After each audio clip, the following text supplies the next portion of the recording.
இந்து பைரவில இன்னைக்கு மகா காயத்ரியோட கல்யாணத்தை நிறுத்த என்னெல்லாம் பண்ணாங்க, அடுத்த வாரம் என்னெல்லாம் நடக்க போகுதுன்னு பார்க்கலாம் வாங்க. காயத்ரிய பொண்ணு பார்க்க வராங்க. சிந்துவும் பைரவியும் தான் அலங்காரம் பண்றாங்க. மாப்பிள்ளையும் தமிழ் டீச்சர், அவங்க அப்பாவும் தமிழ் டீச்சர். கண்டிப்பா குடும்பம் நல்ல பாரம்பரியம் மிக்க குடும்பமா தான் இருக்கும் அப்படின்னு பைரவி பேசிக்கிறாங்க. இங்க மகா எசக்கி கிட்ட, நீயே பேசாம காயத்ரிய கல்யாணம் பண்ணிக்கிட்டா என்ன, இந்த மாதிரி சொத்து சுகத்தோட யார் உனக்கு பொண்ணு தருவா அப்படின்னு பேசிக்கிறாங்க. எனக்கு ஆசைதான், ஆனா அவ என்ன ஒரு தடவை கூட பாசமா பார்த்ததும் கிடையாது, பேசினதும் கிடையாதுன்னு எசக்கி சொல்றாரு. ஆரம்பத்துல எல்லாரும் அப்படிதான் இருப்பாங்க, அவளுக்கு நம்பிக்கை வர்ற மாதிரி நீதான் நடந்துக்கணும் அப்படின்னு மகா சொல்றாங்க. இப்ப வரப்போற மாப்பிள்ளைய என்ன பண்றது அப்படின்னு எசக்கி கேட்க, அதெல்லாம் நீ ஒன்னும் கவலைப்படாத, நான் பாத்துக்கிறேன் அப்படின்னு சொல்லிட்டு கிளம்பிடுறாங்க. பூர்ணி வந்து காயத்ரி ரெடியான்னு கேக்குறாங்க. மகாவும் அங்க வந்துடுறாங்க. பார்க்க மகாலட்சுமி மாதிரி இருக்கமா, உன்னோட நல்ல மனசுக்கு இன்னைக்கு வர்ற மாப்பிள்ளை கண்டிப்பா உனக்கு அமைஞ்சிரும் அப்படின்னு ரொம்ப நல்லவங்க மாதிரியே பேசுறாங்க மகா. நீ பூ வச்சு விடுறேன் அப்படின்னு மகாவே பூ வச்சு விடுறாங்க. பைரவி இதெல்லாம் பார்த்துட்டு என்ன திடீர்னு ரொம்ப நல்லவங்க மாதிரி பேசுறாங்க அப்படின்னு நினைக்கிறாங்க. மாப்பிள்ளை வீட்டுல இருந்தும் ஆளு வந்துடுறாங்க. சொத்து சுகம் நிறைய இருக்குன்னு தெரிஞ்சுட்டு காயத்ரியை கல்யாணம் பண்றதுக்கு வந்து உட்காந்துருக்கான் பாரு அப்படின்னு எசக்கி இங்க இருந்து நினைக்கிறாரு. பொண்ணை கூட்டிட்டு வந்து உட்கார வச்சதுக்கு அப்புறம் மாப்பிள்ளை கிட்ட பொண்ணை பிடிச்சிருக்கா அப்படின்னு கேக்குறாங்க. மாப்பிள்ளையும் ரொம்ப பிடிச்சிருக்கு அப்படின்னு சொல்லிடுறாரு. காயத்ரி கிட்டையும் அதே மாதிரி அன்னபூர்ணி கேட்க, காயத்ரியும் ரொம்ப பிடிச்சிருக்குன்னு சொல்லிடுறாங்க. 2 பேரும் தனியா பேசுற மாதிரி இருந்தா பேசுங்க அப்படின்னு மாப்பிள்ளையோட அப்பா சொல்றாரு. ஆனா காயத்ரி அதெல்லாம் வேணான்னு சொல்லிடுறாங்க. பைரவி உங்க குடும்பத்தை பத்தி எல்லாத்தையும் எங்க கிட்ட சொல்லிட்டா, அதனால உங்க பொண்ணை நாங்க ராணி மாதிரி பாத்துக்கிறோம்னு மாப்பிள்ளையோட அப்பா சொல்றாரு. அவரு பேசுறதை கேட்டு எல்லாருக்குமே ரொம்ப பிடிச்சிருது. ஆனா மகா சும்மா இருப்பாங்களா? கேள்விய ஆரம்பிக்கிறாங்க. சரி, மாப்பிள்ளை என்ன வேலை பாக்குறாரு அப்படின்னு கேக்குறாங்க. தமிழ் டீச்சரா இருக்காரு அப்படின்னு சொன்னோன்னே, சரி எவ்வளவு சம்பளம் வாங்குவாரு அப்படின்னு கேக்குறாங்க. மாப்பிள்ளையோட அப்பா தான் எல்லாத்துக்கும் பதில் சொல்றாரு. பிடிச்சது போக 20,000 வரும்னு சொல்றாரு. வெறும் 20,000 தானா அப்படின்னு பேசுறாங்க. சொந்த வீட்டுல இருக்கீங்களா, வாடகை வீட்டுல இருக்கீங்களா அப்படின்னு அடுத்த கேள்வியை கேக்குறாங்க. வாடகை வீட்டுல தான் இருக்கோம் அப்படின்னு சொன்னோன்னே, 20,000 சம்பளத்தை வச்சுட்டு வாடகை வீட்டுல எப்படி சமாளிக்க முடியும்? உங்க ஸ்டேட்டஸுக்கு ஏத்த மாதிரி பொண்ணை பாத்திருக்க வேணாமா? இப்படி கோடீஸ்வர குடும்பத்துல வந்து பொண்ணு கேட்கறதுக்கு எப்படி உங்களுக்கு மனசு வருது அப்படின்னு வாழைப்பழத்துல ஊசி ஏத்துற மாதிரி ஒவ்வொரு கொஸ்டினையும் கேக்குறாங்க. யாருக்குமே என்ன பதில் சொல்றதுன்னே தெரியல. வாங்குறது 20,000 ரூபாய் சம்பளம், வாடகை வீட்டுல இருக்கீங்க, ஆனா கோடீஸ்வர வீட்டு சம்பந்தம் கேக்குதா அப்படின்னு கேக்குறாங்க. அன்னபூர்ணி எல்லாத்தையுமே கேட்டுட்டு இருந்துட்டு, அதெல்லாம் பரவாயில்ல மகா, நம்மளே அவங்களுக்கு ஒரு வீடு கட்டி கொடுத்துருவோம், மாப்பிள்ளைக்கு நல்ல ஸ்கூல்ல வேலை வாங்கி தருவோம், அப்போ எந்த பிரச்சனையும் இருக்காதுல்லன்னு அன்னபூர்ணி சொல்றாங்க. உடனே மாப்பிள்ளையோட அப்பா, அதெல்லாம் ஒண்ணும் வேணாங்க, நாங்க இருக்கிறத வச்சு ரொம்ப சந்தோஷமா வாழ்ற குடும்பம், நீங்க உங்க பொண்ணை கட்டண சாரியோட எங்க வீட்டுக்கு அனுப்புங்க, நாங்க அவளை ரொம்ப நல்லா பார்த்துப்போம் அப்படின்னு சொல்றாரு.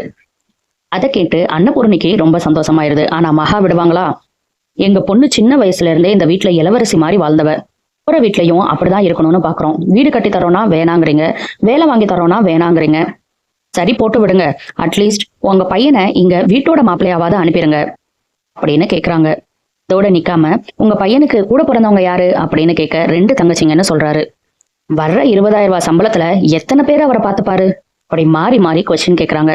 மாப்பிள்ளையோட அப்பா, வீட்டோட மாப்பிள்ளையாலாம் எங்களால அனுப்ப முடியாது, எங்களுக்கு ஒரே பையன், உங்க பொண்ணை எங்க வீட்டை வந்து ஒரு தடவை பார்க்க சொல்லுங்க, கண்டிப்பா உங்க பொண்ணுக்கு பிடிக்கும் அப்படின்னு சொல்றாரு. காயத்ரியும், எனக்கு வீடெல்லாம் எந்த பிரச்சனையும் கிடையாது, எனக்கு மாப்பிள்ளைய ரொம்ப பிடிச்சிருக்குன்னு மகாக்கு ஆப்போசிட்டா பதில் சொல்லிடுறாங்க. மகா இதை கேட்டுட்டு ரொம்பவே கடுப்பாக்குறாங்க. ஆனா மாப்பிள்ளை வீட்டுக்காரங்க ரொம்பவே சந்தோஷப்படுறாங்க. மகா மறுபடியும் அதோட நிக்கலையே, உங்க வீட்டுல எத்தனை ரூம் இருக்கு அப்படின்னு கேக்குறாங்க. 3 BHK அப்படின்னு சொல்றாரு. 3 பேருக்கு 3 ரூம் கொடுத்துட்டா நீங்க எங்க படுப்பீங்கன்னு கேக்குறாங்க. நாங்க ஹால்ல படுத்துப்போம்னு அவர் சொல்ல, அப்ப நாங்கெல்லாம் ஒரு தடவை காயத்ரியை பார்க்க வந்தா எங்க படுக்கிறது அப்படின்னு கேக்குறாங்க. அக்கா, எனக்கு என்னமோ இந்த சம்பந்தம் சரியா வரும்னு படலக்கா, காயத்ரி ஒன்னும் தெரியாதவ, இப்ப சொல்றதை கேட்டு நம்ம முடிவு பண்ண முடியாது, இந்த குடும்பம் சரிப்பட்டு வரும்னு எனக்கு தோணல, அதுக்கப்புறம் உங்க இஷ்டம் அப்படின்னு மகா சொல்லிடுறாங்க.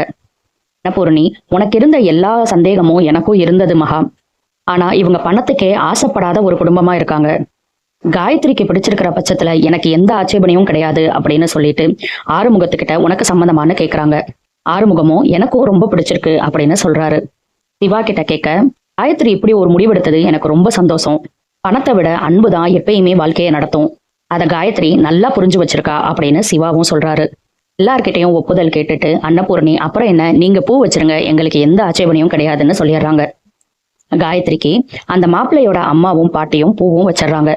என்ன, மாப்பிள்ளை தான் ஒரு வார்த்தை கூட பேசல, என்ன கதைன்னு தெரியல. பூ வச்சு முடிச்சுட்டு அங்க இருந்து கிளம்பிடுறாங்க. அன்னபூர்ணி பைரவி கிட்ட, பரவாயில்லம்மா, நீ நல்ல மாப்பிள்ளையா காயத்ரிக்காக தேடி கொண்டு வந்திருக்க, எனக்கு ரொம்ப சந்தோஷமா இருக்கு, அப்படின்னு சொல்றாங்க. மகா ஆனா மனசுக்குள்ள காயத்ரி கழுத்துல தாலி கட்ட போறது எசக்கி தான். இந்த கல்யாணத்தை நான் எப்படி நிறுத்துறேன்னு மட்டும் பாருங்கன்னு நினைக்கிறாங்க.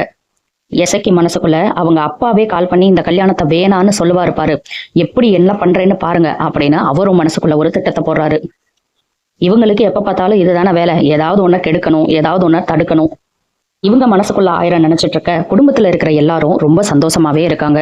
பைரவி ரூம்ல ஏதோ ஒரு டிராயரை திறந்து பார்க்கும்போது அங்க முத்துமணி மாலை இருக்கிறத பாக்குறாங்க. ஓ, பூ போய் ஸ்வீட் போய் இப்ப முத்து மாலை வாங்குற அளவுக்கு ஆயிட்டியா அப்படின்ட்டு அதை குப்பை தொட்டியில போட்டுறாங்க. ஆறுமுகம் வந்து அந்த முத்து மாலைய அவசர அவசரமா தேடுறாரு. பைரவி அதை பார்த்துட்டு தான் இருக்காங்க.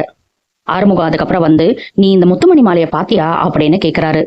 எங்க அப்பா கிட்ட ஒவ்வொன்னா எனக்கு என்ன பிடிக்கும்னு கேட்டு வரிசையா வாங்கிட்டு வந்து வச்சிட்டு இருக்கியா? இப்படியெல்லாம் பண்ணா உன்னை நான் ஏத்துப்பேன்னு நினைக்கிறியா?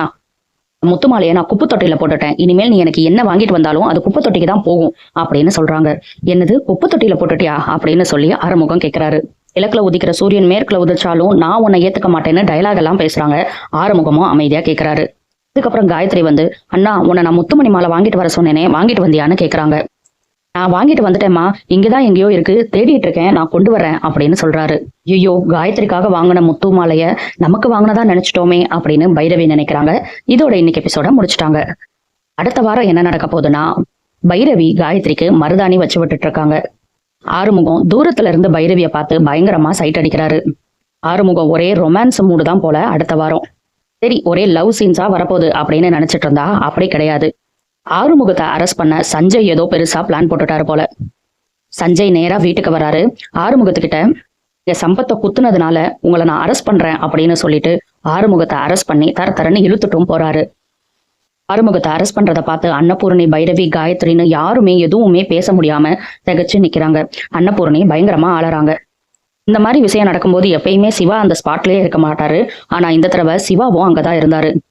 எல்லாரும் கண் முன்னாடியும் ஆறுமுகத்தை போலீஸ் ஸ்டேஷனுக்கு இழுத்துட்டு போறாங்க. இனி என்னெல்லாம் நடக்க போகுது, ஆறுமுகம் எப்படி வெளியே வர போறாரு, பைரவி என்ன பண்ண போறாங்க அப்படின்னு நம்ம பொறுத்திருந்து பார்க்கலாம். அடுத்தடுத்து சிந்து பைரவியில என்ன நடக்குதுன்னு தெரிஞ்சுக்க சப்ஸ்கிரைப் பண்ண மறந்துடாதீங்க.